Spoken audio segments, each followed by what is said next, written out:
Hello everybody, good morning. Just to here with another video about a book that I've read at least some part of. So today we're talking about Pond by Claire Louise Bennett. Just basically just read this for the first time, and I will say I read enough to enjoy it, and I read enough to be kind of on a first read a little bit frustrated by it, like the way people are frustrated by books that are that have a lot going on. It's a pretty great read, especially in like there are it's broken up into lots of little chapters that are contained in this nice table of contents. Also has really good epigraphs, and I've starred some of my faves, but like this is a book, what I'm saying is I read enough to really enjoy the parts that I enjoyed, and then the parts that I didn't enjoy as much, I basically just thought, I'd read it again. I'll read this again probably, and come to understand why those things are there. I read it in this copy of the book that I've had for a long time. Like, I've had this copy of this book for like years, because this came out, when did this come out? So it came out in 2016. Yeah, and then like, I think I got this in 2018. So like, I've had it and it's survived moves. Like, I'm always moving my shelves around. I'm going from apartment to apartment, and sometimes things stick around and you think, sometimes things stick around because you have a really strong hunch that you're gonna like it when you get down to actually reading it. And I had that hunch about this book because of its length. Some of the reviews that were for it, like there are people saying, like, there's a lot of great reviews for, like, Carl of Knausgaard liked it.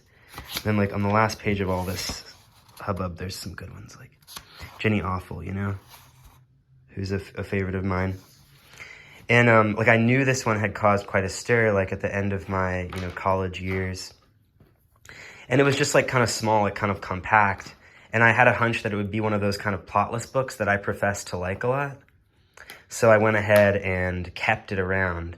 And then recently, just a couple weeks ago, I started reading it, and the first thing I noticed that was really suitable to my way of life is that it's like it's kind of diaristic, and I do keep a diary. I actually ended up buying Kafka's diaries in the course of reading this, which kind of distracted me from reading this, and I think acquiring other books distracted me from reading this. Basically, I started reading these two little guys, which I want to talk more about later, this Wendell Berry and this one. I just want to talk forever about books. And I got this, photo book, and then these are Kafka's diaries, and like, these things are obviously really really impressive to me and exciting because I keep a diary. And I'm not saying that this is just a diary, although it just feels that way. And it's also like, it was also really cool to read because I was looking for like apartments and stuff, because as you'll notice, and I think I want to make videos about how my shelves are arranged now, so that like when I move, we'll have a closer look at like how things ended up here in this crazy chaos. Gosh, yeah, but anyway, I was moving or whatever, so I liked her talk about landlords and where she was living, and the stovetop and the just the amenities. It was really like, it was hitting home, and it was relevant to me. And then also, as people start gardening more, this is a good book to read, right? Because it's like, it's about that. I think it'd be a good companion for any kind of self-reflective to overly self-reflective person in the spring, starting to garden, starting to spring clean, maybe looking for another place to lease or something. And then there were one thing I noticed in the book right away was that my first thought was like, oh my gosh, this is like Nicholson Baker, because it was like really closely observed stuff. Shows you how recently I've read Nicholson Baker. I really want to read that stuff again. It's just so intoxicating. Maybe I'll take it on this trip I have upcoming. But basically, why did I make that move? I had something I wanted to say about it, but I forgot what it was. Basically, yeah, there were these ways in which this was really relevant right at the start, and I really liked the way it sounded at the start. It sounded a little bit, I think, more straightforward, and then I think later the style kind of changes. Oh wow, there's this part I maybe I can actually give you something useful. There, of course, oh my gosh, this is so important. But anyway, to finish my point, there's parts in the start that felt plainer, and then later, either I was becoming a worse reader, or it felt like the style was getting a little bit more like convoluted and I guess like self-conscious in a way that reminded me of my recent read of A Portrait of the Artist as a Young Man, and I was like distracted in my kind of stupid reader brain, thinking like I bet this writer enjoys that book, Portrait of the Artist as a Young Man, and I think they're both Irish, you know. I also thought about W.S. Graham, like my little book of W.S. Graham. That one there that has the little intro about how he lived and stuff. But yeah, like, so then as it went on, I started to be more like, okay, I'm not like as sure. And my thought was just like, oh, I'll just, you know, what I'll do is I'll know the advantages of this book.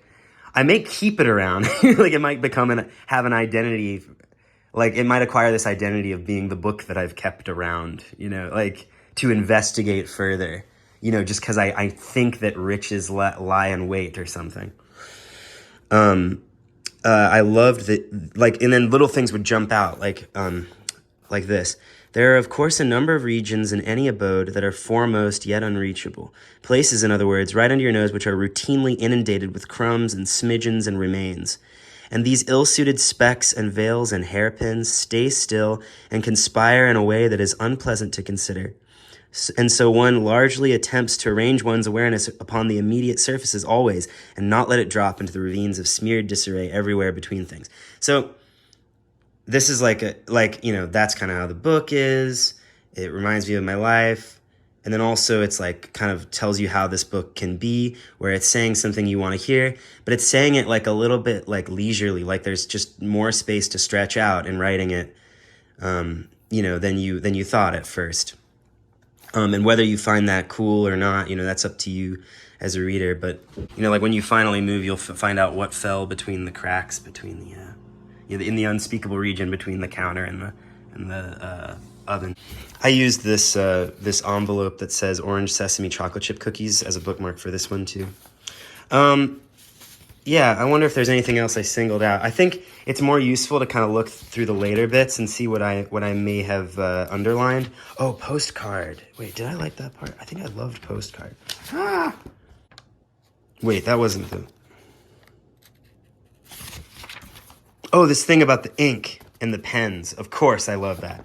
So basically, if you like... I think if you're a fan of like autofiction and you not only like Joyce, but have like allowed yourself time to try to write for a long time in a Joycean style or something, or like what feels like to you a Joycean style, then you will both empathize with Claire Louise Bennett, I guess, and you'll also get something out of this book.